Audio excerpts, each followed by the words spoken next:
¿Se escucha bien? ¿Alguien puede responderme? Sí, perfecto. ¿Se escucha bien? ¿Sí? Sí, Bueno, buenos días a todos. Entonces vamos a dar comienzo con el Ateneo del día de hoy. Yo soy Victoria Braica, reciente primer año, y a continuación les voy a mostrar lo que es mi último Ateneo como R1, que corresponde a mi rotación por el sector de Química Especial, el cual titulamos ¿Y qué más podemos dar?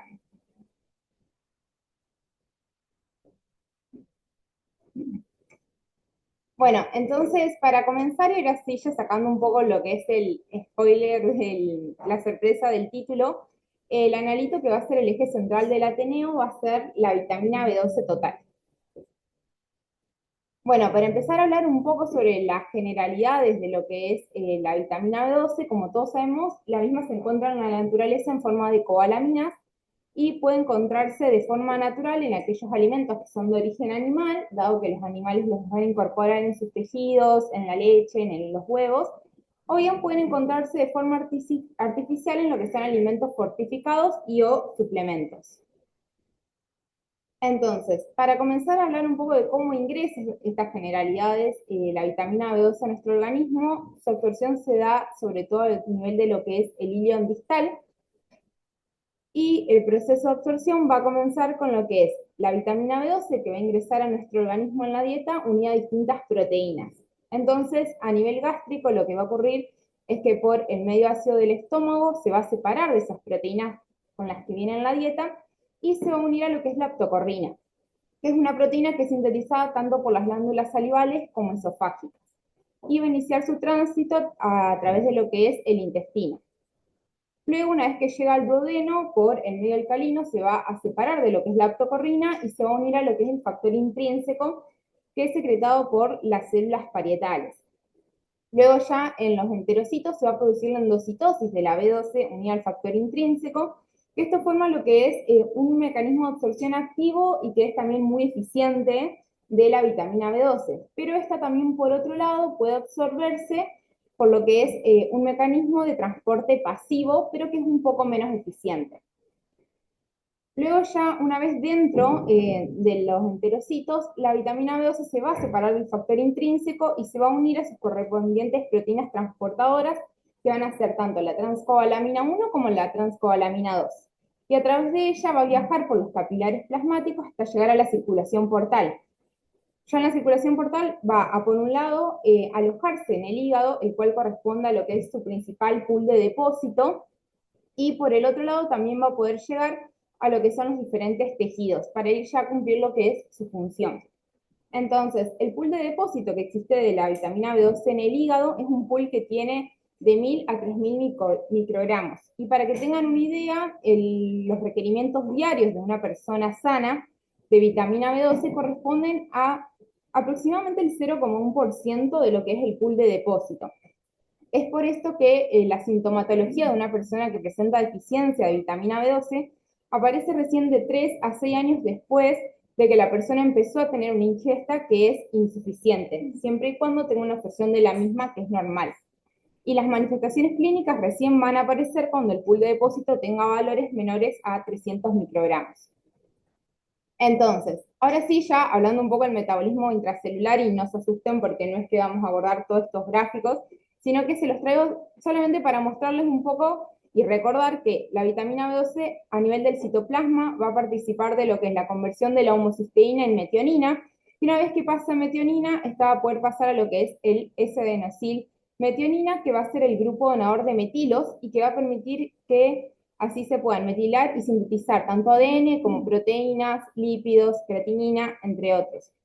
Como pueden ver también, lo que es el metabolismo de la homocisteína depende en parte de la vitamina B6, ya que esto es lo que va a permitir su paso a cisteína, y también en este metabolismo participa lo que es el ácido fólico. Por otro lado, y ya sí exclusivamente a nivel de lo que es la vitamina B12, pueden ver que a nivel de la mitocondria, esta participa en la conversión del ácido metilmalónico a succinyl-CoA. Es por eso que ante una deficiencia de vitamina B12 vamos a poder ver que va a haber elevación tanto de homocisteína como de su otro metabolito, que es el ácido metilmalónico. Entonces, ya habiendo abordado un poco las generalidades de la vitamina B12 y habiendo repasado esto, ahora sí les traemos lo que es el objetivo del Ateneo. Nuestro objetivo fue ver cómo podíamos optimizar la interpretación clínica de los resultados de vitamina B12 total. Para eso tenemos que tener en cuenta tanto lo que son las implicancias clínicas del resultado, como así también lo que tiene que ver con un poco con el desempeño de nuestras técnicas. En este sentido, y empezando a abordar un poco lo que son las implicancias clínicas, vamos a pensar un poco en cuando nosotros tenemos un resultado de vitamina B12. Si uno simplemente mira el valor, puede llegar a pensar si es que el valor está elevado, si es un valor que está normal, siempre y cuando uno piensa, bueno, ¿qué sería normal? Que se encuentre dentro del intervalo de referencia, por ejemplo, o si se trata de un valor que está disminuido. Nosotros igual en lo que vamos a hacer foco es en aquellos valores de vitamina B12 que se encuentren normales, por así decirlo, o bien disminuidos. ¿Y por qué? Bueno, en general, la solicitud de vitamina B12 es una prueba que está bastante dirigida y que su principal objetivo es poder hacer el diagnóstico de lo que son las deficiencias de vitamina B12, para así prevenir el desarrollo de muchas complicaciones, como pueden ser el desarrollo de la anemia megaloblástica o de algún tipo de neuropatía irreversible o que el paciente empiece a presentar signos o alteraciones neuropsiquiátricas. Sin embargo, la vitamina B12, como yo ya les mostré previamente, participa también en lo que es la síntesis de proteínas, de fosfolípidos, creatinina, un montón de compuestos. Y en los gráficos previos pudimos ver que si hay un déficit de B12, va a empezar a ver lo que es un aumento de homocisteína. Muchos papers relacionan la hiperhomocisteinemia con lo que es el desarrollo de enfermedad cardiovascular. Por otro lado, también la vitamina B12 se sabe que tiene un rol antiinflamatorio y que tanto el aumento de ácido metilmalónico como de homocisteína pueden favorecer la aparición de especies reactivas del oxígeno, y esto muchos papers lo han relacionado directamente con lo que es la afectación del proceso de reproducción. Es por eso que han asociado el déficit de B12 con gestaciones más cortas o el nacimiento de niños con menor peso. Ahora sí, ¿cuáles son los principales problemas que plantean las guías al momento de hacer el diagnóstico de deficiencia de vitamina B12? Bueno, los principales problemas son que existen muchos enfoques diferentes tanto para abordar las pruebas iniciales como para abordar las pruebas confirmatorias en aquellos casos en donde los resultados se encuentran en lo que se denomina la zona gris para las guías clínicas. Y por el otro lado, que tampoco existe un algoritmo único y ampliamente adoptado del manejo de déficit de B12. En general, el estudio de la deficiencia siempre inicia con una prueba de vitamina B12 total,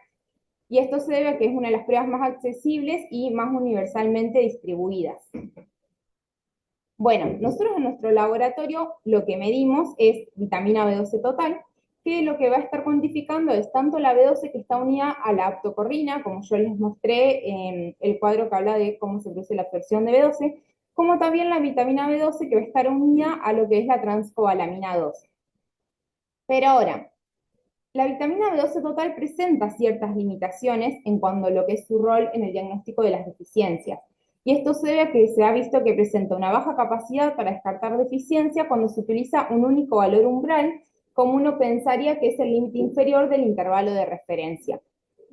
Por otro lado, también se ha visto que hay una gran dificultad para definir un intervalo propio de referencia y para que cada laboratorio establezca lo que es su propio intervalo.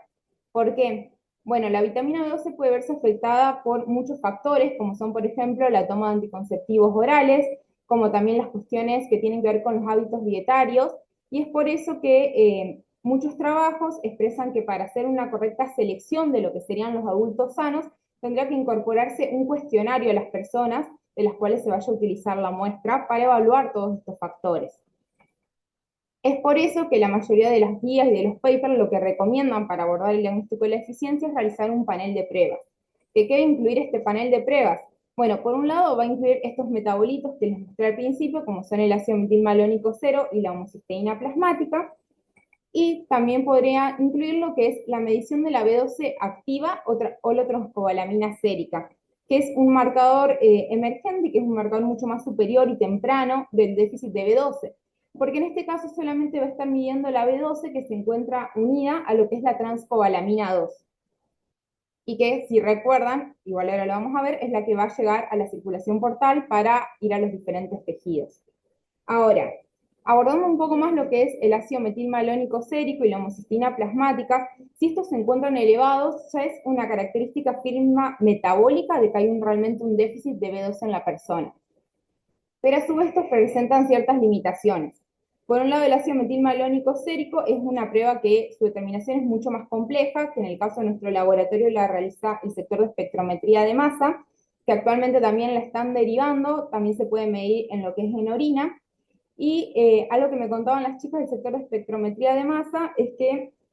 cuando ellas reciben los resultados, en el caso de pacientes que tienen un déficit de B12, ellas ya ven que en esos casos el ácido metilmalónico en orina está elevado, pero en una proporción mucho menor de lo que pasaría en un paciente que tenga una metabolopatía y que va a tener niveles de ácido metilmalónico en orina mucho más altos que en el caso del paciente que lo tiene elevado por el déficit de la vitamina.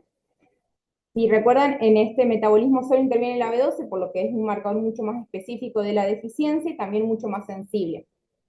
Por otro lado, la homocisteína es un marcador que en general en química especial siempre está pedido junto con la vitamina B12, los médicos suelen pedirlos en conjunto porque es un marcador mucho más práctico, pero sí carece de mucha más especificidad porque también puede estar afectado por lo que es el déficit de folato, de la vitamina B6, también está aumentado en los casos de pacientes con insuficiencia renal, con hipotiroidismo y también puede aumentar por la inducción de ciertos fármacos como es el metrotexato. Entonces, mucho menos específico. Y ahora sí, hablando un poco de lo que es la B2 activa o la holotranscobalamina sérica, nosotros acá no la realizamos en el hospital, sí estaba la opción de realizarse en lo que era el equipo de Alinity, pero la verdad es que es una prueba que no que ha sido emergente en el último tiempo y que no está todavía trabajada tanto en lo que es la rutina. Se ha visto sí que es un marcador mucho más superior y temprano, porque en realidad está hablando de la B12 que está biológicamente disponible para llevar adelante lo que es la síntesis del ADN, y que niveles bajos estarían hablando de lo que es una reserva insuficiente, pero que niveles bajos, ya con un ácido metilmalónico alto, ya hablan efectivamente de deficiencia. Acá les traigo este trabajo y un breve comentario, es un trabajo que se publicó en octubre del 2024, en donde compararon un poco lo que era la holotranscobalamina con la vitamina B12 total para hacer el diagnóstico de deficiencia en pacientes que tenían ya diagnosticada anemia megaloblástica, es decir, que ya estaban trabajando sobre una población que en este caso tiene la característica clínica de la anemia megaloblástica. Para eso estos pacientes le habían medido el folato para descartar que la anemia no sea por un déficit de folato, también le habían medido la B12 total o la transcobalamina, el ácido metilmalónico en orina para terminar de confirmar de que realmente tenían la firma metabólica de la deficiencia, y lo que encontraron es que la sensibilidad de la holotranscobalamina era de aproximadamente el 93% versus un 60% para lo que era la medición de la vitamina B12 total,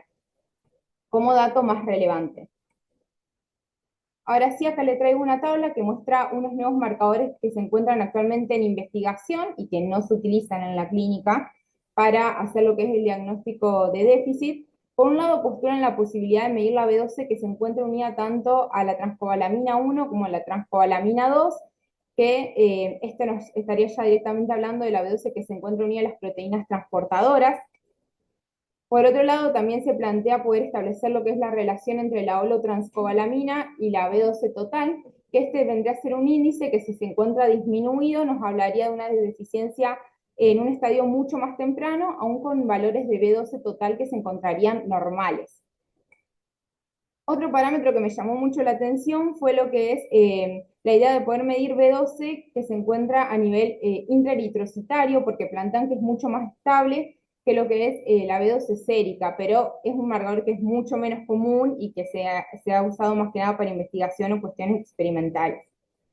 Y por último, otra idea que postulan es la de hacer un test dinámico y funcional y medir la homocisteína después de haber hecho una carga de vitamina B12.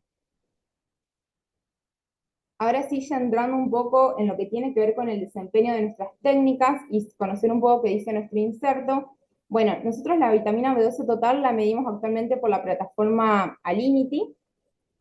El rango de medición que informa el inserto es de 148 a 2000 picogramos por mililitro y los valores de referencia que nosotros tenemos en el laboratorio son los del fabricante. que son de 187 a 883 picogramos por mililitro. Estos valores de referencia se verificaron acá en el laboratorio a partir de muestras de pacientes de banco de sangre. Bueno, un poco más, lo que dice el inserto es que ellos establecen estos valores de referencia a partir de una población de lo que serían adultos sanos que tenían valores de BCM, folato y homocisteína normales. También algo que menciona el inserto, y acá es donde empieza a haber que prestar más atención a lo que tiene que ver con lo que son los intervalos de referencia, es que el inserto menciona que valores mayores a 400 o 300 picogramos por mililitro raramente corresponden a personas que tienen insuficiencia de B12. Que si uno ve esos valores, en realidad se encuentran en lo que es prácticamente el medio de nuestros valores de referencia que estamos informando. Por otro lado, también mencionan que si hay pacientes que tienen síntomas hematológicos o síntomas neurológicos y que tienen valores entre 100 y 300 o 300 y 400 picogramos por mililitro, que si uno solamente se basara en el valor de referencia diría, estos son valores normales, en ese caso habría que hacer otros estudios para seguir evaluando la causa de déficit, porque puede ser que los pacientes realmente tengan una deficiencia, pero que no se esté detectando por la medición de vitamina B12 total. Ahora, el calibrador que utiliza el inserto es un calibrador que ellos definen como que no es trazable a ningún estándar, y algo que ha ocurrido en estos últimos años es que se ha estado trabajando respecto a lo que es la armonización de los ensayos de vitamina B12 y total. Y surgió lo que es un material de referencia, que es un estándar internacional de la OMS, con el código 03178, que lo que busca es lograr que los distintos ensayos lo utilicen y se vuelvan lo que es trazable o un método de referencia para armonizar un poco lo que es la medición de vitamina B12 total.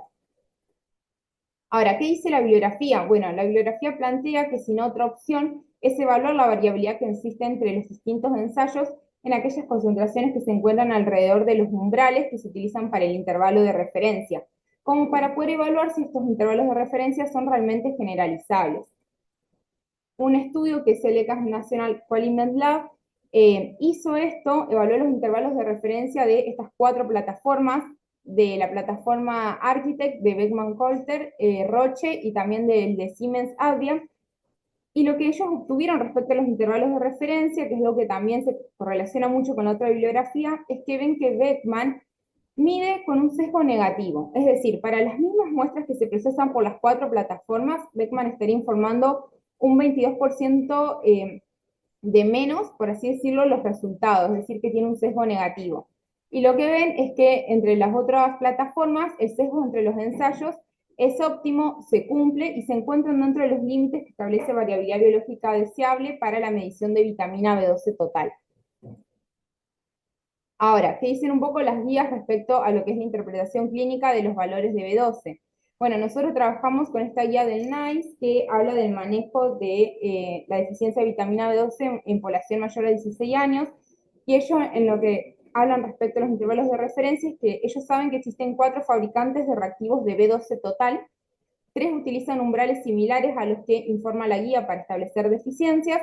y uno no. Y que recomiendan que en el caso de que se trabaje con un laboratorio que tiene umbrales diferentes, que en ese caso los médicos tienen que adoptar los intervalos que son verificados por el laboratorio. Ahora, nuevamente acá, esta es la tabla que ellos informan en la guía respecto a la interpretación que debería darse a los valores, y podemos ver que en el caso de que los valores estén entre 180 y 350 nanogramos por litro, que se correlaciona un poco con los valores que nosotros informamos, en ese caso los resultados del test serían indeterminados y que el paciente realmente podría estar cursando con una posible deficiencia de B12. Ahora ya valores mayores a 350 nanogramos ya nos estarían hablando de que en esos casos la deficiencia es improbable. Ahora,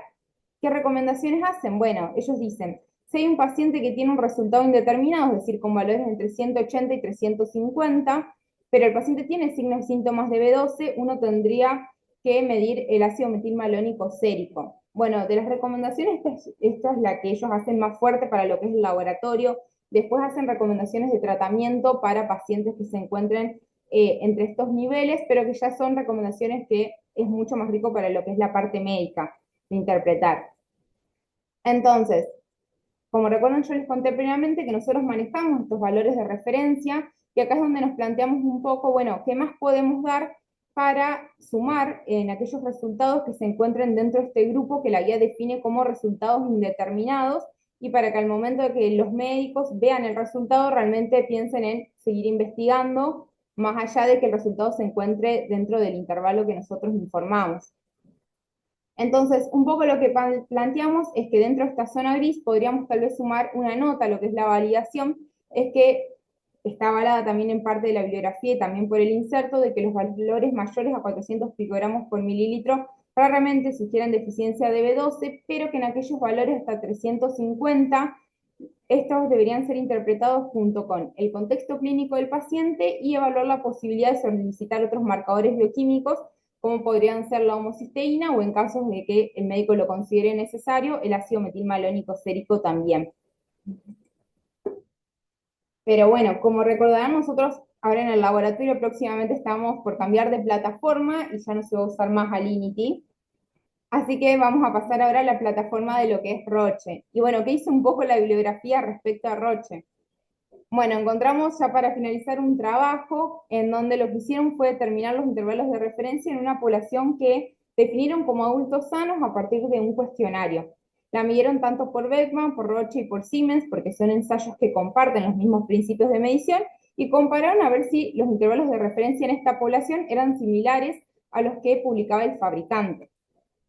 Bueno, para nuestra suerte lo que encontraron es que los intervalos de referencia a 95% de confianza para Roche en la población que ellos definieron como sana coinciden bastante con lo que reporta el fabricante. Por otro lado, si ven acá los de Beckman, ven que el intervalo de referencia que encontraron en esa población para Beckman es mucho menor a lo que reporta el fabricante, y si recuerdan de los datos que yo les mostré en la guía anterior, en realidad ellos ya consideran que menos de 148 para la guía ya es un paciente que tiene deficiencia de B12. Y si ustedes ven, el intervalo de referencia que ellos encontraron acá para Beckman es de 110 a 583.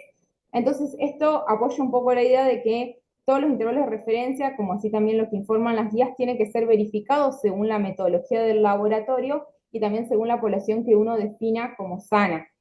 Por otro lado, en cuanto a la trazabilidad, bueno, si bien los ensayos miden por el mismo principio, cada uno es trazable a distintos estándares, porque como les contesto, todavía no está 100% armonizado. Entonces, el paper justifica que tal vez puede ser por esto que haya algunas discrepancias entre los intervalos de referencia. Y ahora sí, acá les traigo unos datos que fueron una gentileza del sector de sistemas del laboratorio central, que son los resultados que tuvimos de vitamina B12 en un año, de julio del 2025 a julio del 2026. En este gráfico de frecuencia lo que nosotros mostramos es cómo se van distribuyendo los resultados. Acá están agrupados en lo que son rangos de 100, y como pueden ver, la mayoría de los resultados están entre 200, 300 y 400, que se corresponden en gran parte con estas zonas grises que informan las guías, y que también reafirma un poco la idea que nosotros tenemos una población que es muy longeva y que es una población que puede estar cursando con un déficit de ciertas vitaminas y también por cuestiones nutricionales, y que realmente correspondería y valdría la pena que nosotros incorporemos alguna salvedad en aquellos resultados que se encuentren dentro de estos rangos. Después acá les traigo lo que esto muestra un poco más de cómo están distribuidas las frecuencias de los datos. Si bien la mayoría de los datos caen en valores que son mayores a 2000, después pueden ver que son aquellos valores de 340, 320, 350, 316 en los que se encuentran la mayoría de los resultados. Perdón, una aclaración, ustedes ven que hay muchos que se van por fuera del rango, que nos da rango analítico hasta 2000, pero el rango reportable pues es hasta 8000, nosotros consensuamos hasta 2000 porque digamos no hay patologías por exceso, pero seguramente esos que se van de rango sean pacientes que están suplementados y Sí. Normalmente, bueno, tengan déficit. Sí, eso también fue algo que vimos. Acá lo repito por las dudas, por si no se escuchó en el Zoom. Majo estaba haciendo el aporte de que si bien tenemos muchos resultados mayores de 2000, nosotros siempre asumimos que esos valores mayores de 2000 son por pacientes que están suplementados, que en general no les monitorean mucho el tratamiento, pero en aquellos pacientes suplementados vamos a tener estos resultados. Si están suplementados, uno podría pensar que fue porque previamente también tuvieron un déficit. Entonces, bueno, ahora sí, bueno, estos son los otros resultados que muestran cuántos cayeron en valores mayores a 2000, que son aproximadamente 1500, Como pueden ver en el gráfico arriba, los valores que están en 300 son casi más de 10.000 resultados, o sea que casi no es comparable. Y tenemos aproximadamente 500 resultados que se encuentran en valores menores a 148, que ya son déficit confirmados. Entonces, bueno, esto ya fue para terminar un poco las conclusiones, destacar la importancia que tienen los intervalos de referencia y cómo estos se ajustan según las distintas metodologías y el valor que pueden tener en la interpretación clínica según la guía que cada centro de salud maneje. Tener en cuenta que no todo intervalo de referencia es para todos y que también construir todo esto se trata de un proceso dinámico y de actualización. Bueno, acá un poco la bibliografía consultada y muchas gracias.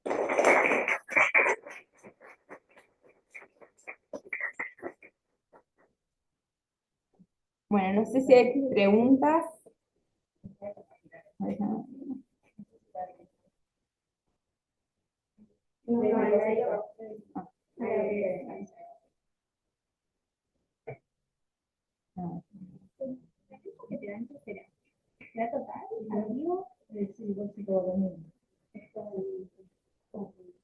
Y también hay complejos completos que son de D12 metilada.